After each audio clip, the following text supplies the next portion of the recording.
আসসালামু আলাইকুম ভিউয়ার্স, আমি সানিয়া জাহান বলছি। আর্ট টেকনোলজির পক্ষ থেকে সকলকে স্বাগতম।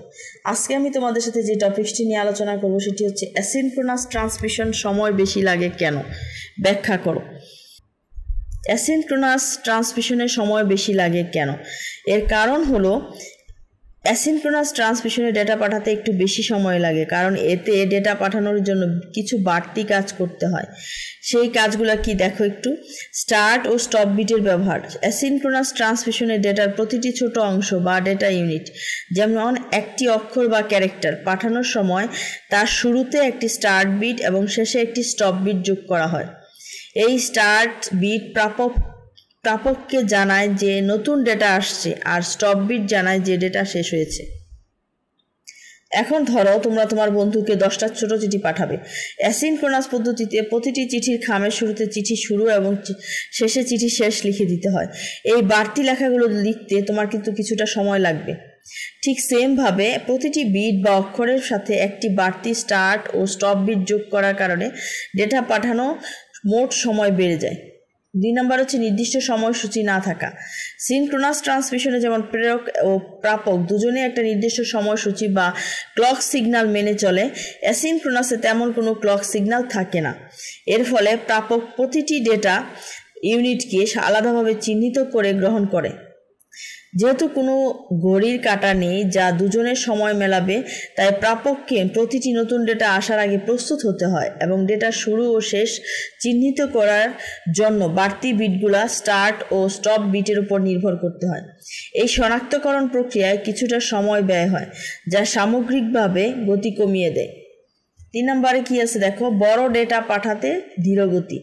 যখন অনেক বেশি ডেটা বা বড় ফাইল পাঠাতে হয়, তখন প্রতিটি অক্ষরের জন্য বা ডেটা ইউনিটের জন্য আলাদাভাবে স্টার্ট ও স্টপ বিট যুক্ত করার কারণে মোট ডেটার পরিমাণ বেড়ে যায়।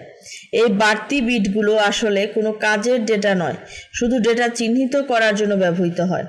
ফলে আসল ডেটা পাঠানোর চেয়ে ডেটা প্রস্তুত করতেই বেশি সময় লেগে যায়, যার কারণে গতি কমে যায়। উদাহরণ হিসেবে আমরা দেখতে পারি যে স্টার্ট ও স্টপ বিট, ধরো তুমি হ্যালো লিখলে।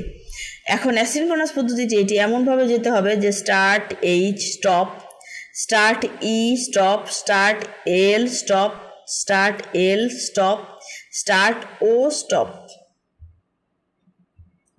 এখন দেখো প্রতিটি অক্ষরের জন্য কিন্তু বাড়তি স্টার্ট স্টপ বিট যুক্ত হয়েছে, যা ডেটা পাঠানোর সময় বাড়িয়ে দিচ্ছে।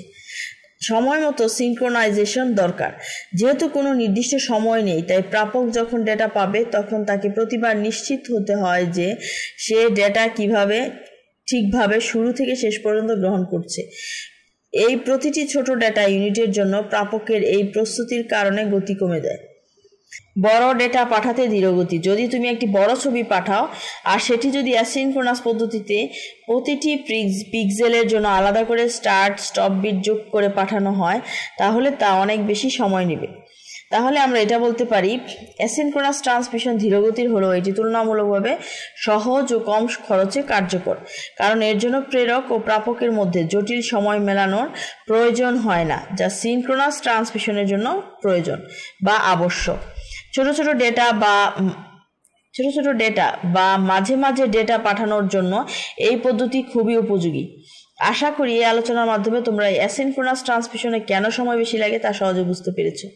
আর কোনো প্রশ্ন থাকলে তোমরা কমেন্ট সেকশনে জানাতে পারো। আমাদের চ্যানেলটি যদি তোমাদের ভালো লেগে থাকে অবশ্যই লাইক, কমেন্ট, সাবস্ক্রাইব করে আমাদের সাথেই থাকবে। ধন্যবাদ সবাইকে।